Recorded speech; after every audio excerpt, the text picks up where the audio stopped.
Hello there guys, welcome back to Younes Talks Football. Welcome back to a brand new video. I hope all of you are doing well today, as I get to say this for the first time in a while. You guys are getting a double upload. It's a double upload day. Yes. Why? Because we got to talk Arsenal first, right? And some interesting developments on two fronts. Player, director. And then later on, there's a Chelsea video that I want to do, and it's going to be a very interesting discussion based on just a bit of news that's come out now, has created a topic of discussion, should we say. It's created a debate, and we're going to jump onto that and make sure we give our view, so make sure you guys are here for later on. But starting off at the Gooners, what have the Gooners gone and done? Well, they've only got themselves a bloody brand new director, haven't they? Well, here's the latest. Here's the latest from Arsenal. We are delighted to announce that Andrea Berta is joining the club as sporting director. I mean, I don't like to congratulate enemies, but well done. Edu is leaving. They needed a director. They were swift. They got one in before the end of the season. I mean, that's fair enough. And he's decent. He's decent. You know, in terms of his track record when it comes to signings, it can be debatable, I would say, debatable. But considering his work at Atletico Madrid, a club and a team that has come to be pretty admired, I think his work has been really good, right? I think it's been really good. Obviously, Atletico Madrid are at a level where it's not easy to compete, let's say, with Real Madrid, Barcelona, whether it's financially, in terms of the names that you can attract. Atletico Madrid have to always battle against that, and I think they do pretty well. And Andrea Berta has been a big responsibility, or big reason as to that. So, obviously, Diego Simeone. But Andrea Berta, I want to jump into his signings and what is it that he's actually done. Here is his track record, some of his signings at Atletico Madrid. So he got João Felix in for 113 million. That could be seen as maybe not a good deal, but in its context, João Felix at Atletico Madrid, right, during that time, you could say he was at some moments really, really good. Really, really good. And then there were moments towards the end, mainly towards the end, it kind of just all fizzled out, right? Between him and Atletico, it wasn't cool. But anyway, he got that deal done. Julian Alvarez, I think, really, really good signing. Morata, I have to say to Andrea Berta, thank you very much. Cheers for that.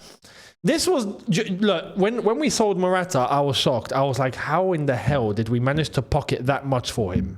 That I was baffled. I didn't think we'd get 58 million. We got 58 million from Morata. How Chelsea, Marina managed to pull that one off, I don't know.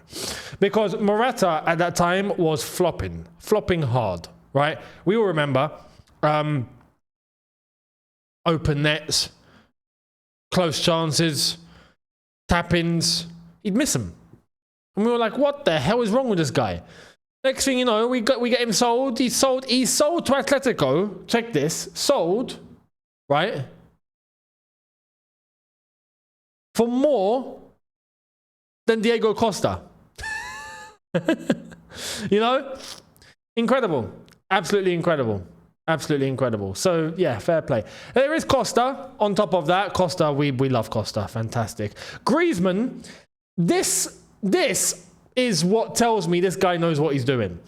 He was responsible for selling Griezmann to Barcelona for, what was it, 120 million? And then not long after managed to get him back for 24.8 million pounds. He managed to get the same player back and win 100 million in the process. And with Barcelona, you, sir, kudos to you, sir. You know what you're doing. I mean, that is phenomenal business. Phenomenal. How do you sell someone something, right? You get big money, and then you sell that very same thing back to its owner Have I said this right?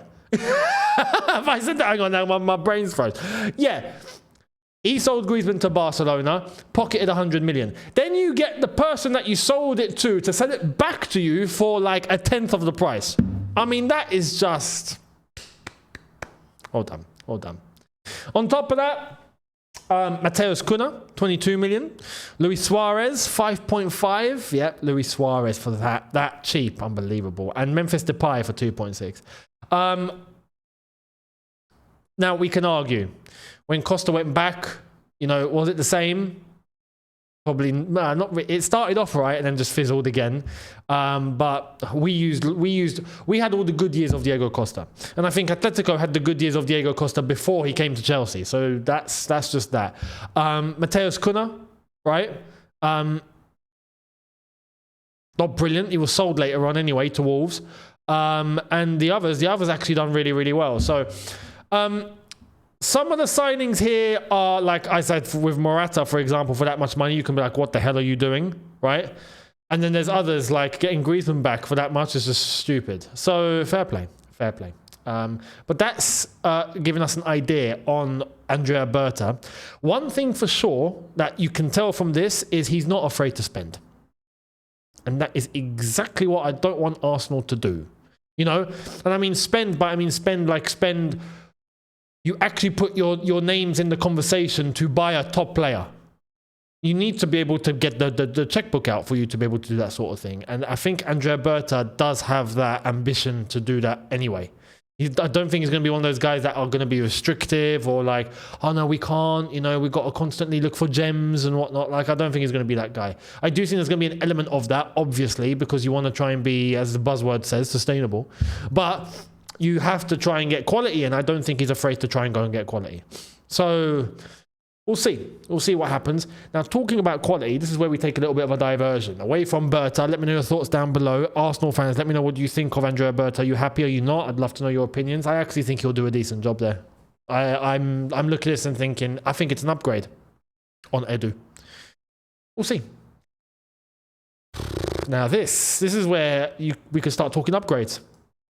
David Ornstein saying Arsenal developing strong interest in Victor Gyokeres as a possible striker signing. Andrea Berta, firm admirer of 26-year-old Sporting forward, expected to figure prominently among Arsenal options, plus may be more realistic than Isak. Obviously more realistic than Isak. That's not going to happen. Newcastle are not selling their best player. That's just not happening. And I think no one has the funds to be able to go and get Isak. Gyokeres, release clause. And yeah, I'll be honest, I don't like this. New director, Berta, they go and get you Victor Gyokeres. I think in the one position that Arsenal really need. Arsenal, just like us, need a striker properly. But I feel like they've got other areas of the pitch that are locked down. And if they add Gyokeres to that, I'm just going to pretend everything's okay. No, you'll just see me with a very straight face going, yeah, I'm fine. You know the meme where you got the house burning around you and you're just sitting there with a cup of tea like, yeah, it's fine. Don't worry. It's fine. Yeah, that's going to be me. That's going to be me. Because for me, I know my club needs a striker. You know, we had Victor Osimhen right there. Now, unless we're going to go and get Victor Osimhen, which it's not going to happen because we don't want to pay certain salaries, it's going to be the same reason why we don't get this player, because I guarantee, you could bet anything that you want on this, Arsenal are going to be willing to pay whatever salary that he needs to get, and Chelsea will not. If Chelsea were to put an offer to Victor Gyokeres, right, and here's a salary, Arsenal will be like, listen, here's our salary. And Chelsea will be like, yeah, no, we're not matching that. I guarantee that's probably what will happen. So what do you think the player's going to do? You know? So this is where I look and I think Victor Gyokeres, I actually think he'll suit Arsenal as well. I think he'd suit Chelsea too. I think Gyokeres will be that sort of striker to fit anywhere where he can pick out runs, anywhere where there is a supply of chances, where there is good amount of link up. He's not a target man, just send him the ball, you know, up there and just waiting for him to do the rest. I do think that he is someone that you can build with and someone that does contribute and look for good runs. If you have creative midfielders and you've got good wingers that can pick up passes or good crosses into the box, he's the sort of guy that will have good enough movement to get on the end of them. The only thing is, not just about the movement and getting to the good position, but he's a good finisher. Clearly, look at his record. So I honestly think he would suit either club. But I know we need a striker. Arsenal really need a striker too. And I think Arsenal, it's their missing piece.